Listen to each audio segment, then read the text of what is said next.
విష్ణువు కథలో ఏ స్త్రీ వితంతు అవుతుంది, ఎటువంటి స్త్రీకి సంతానం కలగదు అనేది ఈరోజు తెలుసుకుందాం. ఏ స్త్రీ జీవితంలో కొడుకు పుట్టే భాగ్యం ఉండదు, ఎటువంటి స్త్రీ జీవితాంతం సంతానం లేకుండా ఉండాలి. అసలు అంకితభావం ఉన్న ఓ స్త్రీ తన జీవితంలో ఎప్పుడూ చేయకూడని పనులేంటి? ఒకప్పుడు తల్లి లక్ష్మీదేవి విష్ణుమూర్తిని కలవడానికి వెళ్ళి విష్ణుమూర్తితో ఇలా అంటుంది, ప్రభు, ఈరోజు నేను మీ నుంచి 3 ప్రశ్నలకు సమాధానం తెలుసుకుందామని వచ్చాను.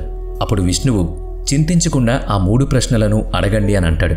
ప్రభు, నా 3 ప్రశ్నలు ఏంటంటే, ఎటువంటి స్త్రీకి జీవితాంతం సంతానం కలగదు? నా 2వ ప్రశ్న ఏంటంటే, కాలం చెల్లకముందే ఎటువంటి స్త్రీ వితంతువుగా మారుతుంది, భర్త లేని దుఃఖకరమైన జీవితాన్ని కలిగి ఉంటుంది? నా 3వ ప్రశ్న ఏంటంటే, భర్త ఉన్నప్పటికీ ఎటువంటి స్త్రీ తన జీవితంలో ఎప్పుడూ సుఖాన్ని పొందకుండా విచారకరమైన జీవితాన్ని గడుపుతుంది అని 3 ప్రశ్నలు అడుగుతుంది. అప్పుడు విష్ణువు మాతా లక్ష్మి యొక్క 3 ప్రశ్నలు విన్న తర్వాత, నేను నీకు ఒక కథ చెబుతాను, అది వినడం ద్వారా నీ ప్రశ్నలకు సమాధానాలు లభిస్తాయి, శ్రద్ధగా వినమని చెప్తాడు. అప్పుడు లక్ష్మీదేవి, మీరు నాకు కథ చెప్పండి ప్రభు, పూర్తి శ్రద్ధతో కథ వింటాను అంటుంది. ఇక కథ మొదలవుతుంది. ఒక గ్రామంలో ఒక వ్యాపారి నివసించేవాడు. ఆ వ్యాపారికి 2 కుమారులు. వారిద్దరికీ వివాహం జరిగింది. వ్యాపారి మరియు అతని భార్య ఇద్దరూ చాలా దుష్ట స్వభావం కలిగిన వాళ్ళు. వ్యాపారి యొక్క పెద్ద కుమారుడు మరియు అతని భార్య కూడా దుష్ట స్వభావం కలిగిన వాళ్లే. కానీ ఆ వ్యాపారి చిన్న కొడుకు చాలా మంచి స్వభావం కలిగినవాడు. అతని భార్య కూడా చాలా మంచిది. ఇంటి పనులన్నీ ఆమె ఒంటరిగా చేయడంతో పాటు ఇంట్లోని అందరి బట్టలు కూడా ఉతికేది. ఇంత చేసినా వ్యాపారి భార్య, అతని పెద్ద కొడుకు భార్య ఆమెను ఎప్పుడూ అవమానించేవారు. వ్యాపారి యొక్క పెద్ద కోడలికి ఒక కుమారుడు, చిన్న కోడలికి ఒక కుమార్తె ఉన్నారు. ఆ కూతురి గురించి వ్యాపారి భార్య ఎప్పుడూ తన చిన్న కోడల్ని ఎగతాళి చేసేది. తన విధిలో ఎప్పుడూ కొడుకుని పొందని స్త్రీ ఎవరు అని మొదట ప్రశ్నకు సమాధానం చెప్పండి. ఈ చిన్న కోడలి కథ ద్వారా మనకు తెలుస్తుంది కాబట్టి తన కథ ముందు విందాం. ఆ వ్యాపారి భార్య అప్పటికే చాలా దుష్ట స్వభావం కలిగి ఉంది. ఆమె దుష్ట స్వభావం కారణంగా ఇంట్లోని వాళ్ళందరూ ఆమె వల్ల చాలా ఇబ్బంది పడేవాళ్ళు. ఆమె తన చిన్న కోడల్ని చాలా ఇబ్బందులు పెట్టింది. వ్యాపారి చిన్న కోడలు పేరు రాధిక. రాధిక ఇంటి పనులన్నీ చేసేది. అయినప్పటికీ వ్యాపారి భార్య ఆమెను ఎప్పుడూ ఇబ్బంది పెట్టేది. ఒకరోజు రాధిక ఇల్లు ఊడుస్తుంటే వ్యాపారి భార్య, ఇంత ఆలస్యమైంది, ఇంకా ఇల్లు ఊడ్చలేదా? నేను గుడికి వెళుతున్నాను, అక్కడి నుంచి తిరిగి వచ్చే సమయానికి ఆహారం సిద్ధంగా ఉండాలి, నేను వచ్చిన వెంటనే తింటాను అని వెళ్ళిపోతుంది. ఇక రాధిక ఇల్లు శుభ్రం చేసి వంట చేయడం మొదలుపెట్టింది. వంట చేసేటప్పుడు ఇంటి పని నేనే చేస్తాను, అయినా మా అత్తగారు నన్ను తిడుతూ ఉంటారు, ఇబ్బంది పెడతారు, నాతో ప్రేమగా ఎప్పుడూ మాట్లాడరని తన మనసులో అనుకుంటూ ఉంది. రాధిక ఇదంతా ఆలోచిస్తూ ఉండగానే తలుపు తట్టిన శబ్దం వచ్చింది. అత్తగారు వచ్చినట్టుంది, ఇంకా భోజనం కూడా సిద్ధం కాలేదని తలుపు దగ్గరకు వెళ్లి తలుపు తెరిచి చూసింది. తలుపు వెలుపల ఒక సాధువు నిలబడున్నాడు. ఆ సాధువు రాధికతో, నాకు చాలా ఆకలిగా ఉంది, ఏదైనా తినడానికి పెట్టమని అడుగుతాడు. అప్పుడు రాధిక, సాధువు గారు, నేను మీకు తినడానికి పెట్టగలను, కానీ మా అత్తగారు చాలా దుర్మార్గురాలు, మీకు ఇలా భోజనం పెట్టడం చూస్తే ఆమె నన్ను తిడుతుంది, అందుకే నేను మీకు ఆహారం ఇవ్వలేను అంటుంది. కానీ ఆ సాధువు ఉదయం నుంచి ఏం తినలేదు అని అడిగేసరికి రాధికకు దయ కలిగి భోజనం వడ్డిస్తుంది. హఠాత్తుగా రాధిక అత్తగారు గుడి నుంచి ఇంటికొచ్చి సాధువు భోజనం చేయడం చూసి, ఇది నా ఇల్లు, సత్రం కాదు, అందరూ ఇక్కడికొచ్చి తిని వెళ్ళిపోవడానికి, తన కోడల్ని పిలిచి అందరినీ ఇంట్లో కూర్చోబెట్టి తిండి పెట్టడానికి ఇక్కడ తిండేం ఉచితంగా రావటం లేదు కదా అని అడిగి ఆమె తన ఇంటి నుంచి సాధువును తోసేసి అతని ఆహారాన్ని బయటకు విసిరేసింది. రాధికతో, ఆ సాధువుకి ఎందుకు భోజనం పెట్టావని అడుగుతుంది. అప్పుడు ఆ కోడలు, ఆ సాధువుకి బాగా ఆకలిగా ఉంది, అందుకే భోజనం పెట్టాను, అయినా నేను ఆ సాధువుకు పెట్టింది నా వంతు భోజనం అని భయంతో చెప్పింది రాధిక.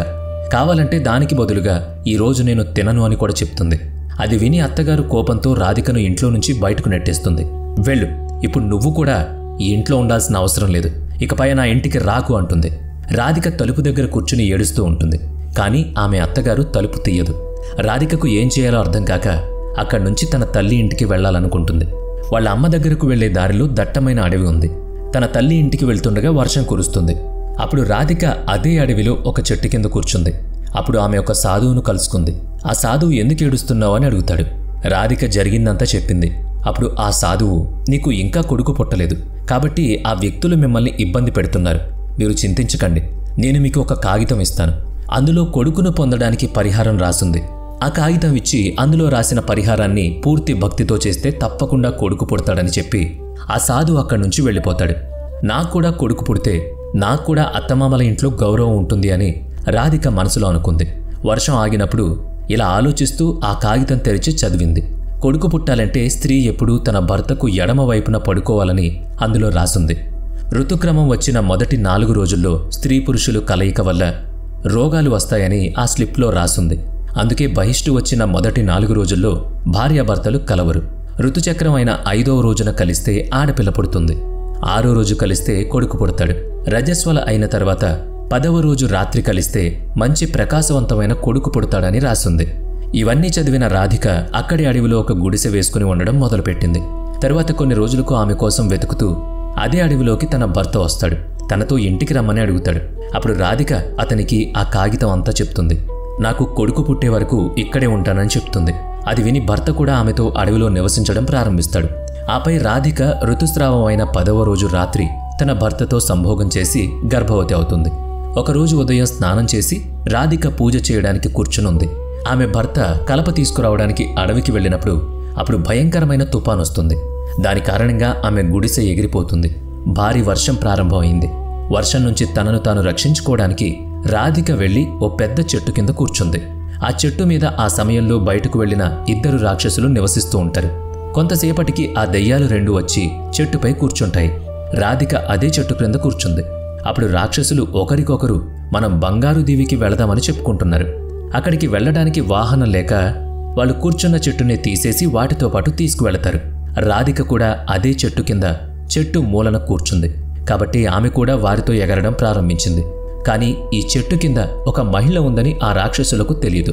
తర్వాత కొద్దిసేపటికి రాక్షసులిద్దరూ బంగారు ద్వీపానికి చేరుకుంటారు. అప్పుడు వాళ్ళిద్దరికీ ఆకలి వేస్తుంది. ఇద్దరూ చెట్టు దిగి వేటకు వెళతారు. అప్పుడు రాధిక చెట్టు వేరు నుంచి దిగి బంగారు దీవిలో అడుగుపెట్టినప్పుడు అక్కడ బంగారం మాత్రమే ఉందని గమనించింది. త్వరగా తన చెంగులో బంగారాన్ని నింపడం మొదలుపెట్టింది. తనకు వీలైనంత బంగారం నింపింది. ఆ తర్వాత ఆమె మళ్లీ వెళ్లి ఆ చెట్టు వేరు మీద కూర్చుంది. కొంతసేపటికి ఆ రాక్షసులిద్దరూ వేటాడి తిరిగొచ్చి చెట్టుపై కూర్చున్నారు. కొద్దిసేపటికి ఇద్దరూ చెట్టుతో మళ్లీ అడవికి వెళ్ళిపోయారు. అప్పుడు రాక్షసులిద్దరూ అక్కడి నుంచి వెళ్ళిపోయేంత వరకు రాధిక ఆ చెట్టు వేరు మీద నిశ్శబ్దంగా దాక్కుంది. ఇప్పుడు కథను జాగ్రత్తగా వినండి. ఎందుకంటే ఇక్కడి నుంచి మీకు ఏ స్త్రీకి కొడుకు పుట్టడు అనే విషయం అర్థమవుతుంది. కొంతసేపటికి రాక్షసులిద్దరూ అక్కడి నుంచి వెళ్ళిపోతారు. ఆ తర్వాత రాధిక ఆ బంగారంతో చెట్టు దిగి నేను ఈ బంగారంతో మా ఇంటికి వెళతాను. ఇంత బంగారం చూసి మా అత్తగారు సంతోషించి నన్ను ఇబ్బంది పెట్టడం మానేస్తారో అనుకుంటుంది. రాధిక ఇలా ఆలోచిస్తూ ఉండగా తన భర్త కూడా కట్టెలు కొట్టి వచ్చి రాధికను నీకు ఇంత బంగారం ఎక్కడి నుంచి వచ్చింది అని అడుగుతాడు. అప్పుడు రాధిక అతనికి దెయ్యం గురించి అంతా చెప్పి ఇక ఇంటికి వెళ్దామని చెప్తుంది. ఇంటికి చేరుకోగానే రాధిక ఆ బంగారం అంతా ఆమె అత్తగారికిచ్చింది. అంత బంగారం చూసిన అత్త చాలా సంతోషించి ఇలా అడగడం మొదలుపెట్టింది. నీకు ఇంత బంగారం ఎక్కడి నుంచి వచ్చింది? రాధికేమో తన అత్తగారికి దెయ్యం గురించి అంతా చెప్పింది. ఆ తర్వాత ఆమె మొత్తం బంగారం తీసుకుంది. తర్వాత ఆమె రాధికతో ఇలా అనింది, అంత బంగారం అక్కడ ఉన్నప్పుడు నువ్వింకా బంగారం తీసుకురావాలి. ఇంత తక్కువ బంగారం ఎందుకు తెచ్చావు అని అడుగుతుంది. నువ్వు ఇంకా తెచ్చుంటే మన 7 తరాలు కూర్చుని తిన్నా తరిగేది కాదు అని అంటుంది. ఈసారి నేను వెళ్తాను, చాలా బంగారం తీసుకొస్తానంటుంది అత్త. అప్పుడు రాధిక వద్దత్త, మీరు అక్కడికి వెళ్ళొద్దు, అక్కడ ప్రాణాలకు కూడా ప్రమాదం ఉంది అని చెప్తుంది. అయినా కూడా వినకుండా బంగారం కోసం బయలుదేరుతుంది అత్త. అడవికి చేరుకుని కొన్ని రోజుల క్రితం రాధిక కూర్చున్న అదే చెట్టు కింద కూర్చుంది. ఈసారి ఆ 2 దెయ్యాలు బంగారం ద్వీపానికి కాకుండా నీటి కొలను దగ్గరకు వెళ్లి చేపలు తిందాము అనుకుంటాయి. అలా వెళ్ళొస్తుండగా ఆ చెట్టుపై వాళ్ళిద్దరూ కాకుండా ఇంకో మహిళ దానిపై కూర్చోవడం చూశారు. దాంతో ఇద్దరూ చెట్టును చాలా గట్టిగా కదిలించారు. అలా చేయడం వల్ల ఆమె చెట్టుపై నుంచి కింద పడిపోయి చనిపోయింది. ఆ తర్వాత ఆమె కుటుంబ సభ్యులు ఆమె మరణ వార్త తెలియడంతో అందరూ అక్కడికి చేరుకుంటారు.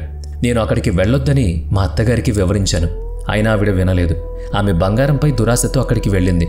ఇప్పుడు తన అత్యాశకు ఫలితం ఆమె అనుభవించింది అని మనసులో అనుకుంది. అందుకే మనం అత్యాశకు లోను కాకూడదు. కొంతకాలం తర్వాత రాధికకు ఒక కొడుకు పుట్టాడు. కొడుకును పొందిన తర్వాత రాధిక చాలా సంతోషపడింది. ఆమె తన ఇంట్లో చాలామంది పండితులకు మరియు సాధువులకు భోజనం పెట్టింది. సాధువులు ఆమెను ఆశీర్వదించారు. మరోవైపు వ్యాపారి పెద్ద కోడలు కొడుకు రాధికను ఎప్పుడూ దూషించేది. ఆమె నోరు శాశ్వతంగా మూసివేయబడింది. ఇదంతా చెప్పిన తర్వాత ఇక విష్ణువు నా కథ ముగిసింది.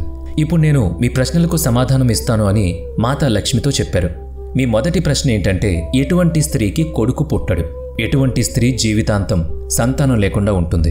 సాధువు ఇచ్చిన చీటీలో రాసిన దానికి విరుద్ధంగా పనులు చేసే స్త్రీలకు కొడుకు పుట్టడు. తమ భర్తను గౌరవించని వారికి, ఎల్లప్పుడూ వారితో పోరాడుతూ వారితో ఎప్పుడూ కోపంగా ఉండే స్త్రీలకు కూడా కొడుకులు పుట్టరు. అందుకే ప్రతి స్త్రీ తన భర్తను గౌరవించాలి.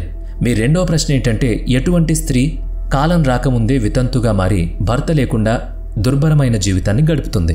భర్త ఉన్నప్పటికీ మంగళసూత్రం వేసుకోకుండా బయటికి వెళితే, భర్త చెప్పినా వినకుండా ఇతర పురుషులతో సంబంధ బాంధవ్యాలు కలిగి ఉంటే అలాంటి స్త్రీలు సమయానికి ముందే వితంతువులవుతారు.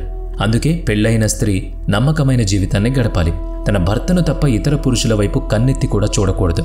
మీ మూడో ప్రశ్న ఏంటంటే, ఎటువంటి భర్త ఉన్నప్పటికీ తన జీవితంలో ఎప్పుడూ ఆనందం పొందని దుర్భరమైన జీవితాన్ని గడుపుతారు.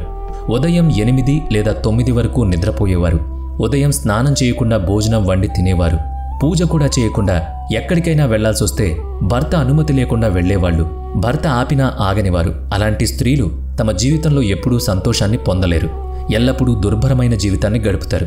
అందుకే విశ్వాసపాత్రమైన భార్య ఒక గొప్ప స్వభావాన్ని కలిగి ఉంటే ఆమె ఎప్పుడూ తన కుటుంబంతో హాయిగా ఉంటుంది.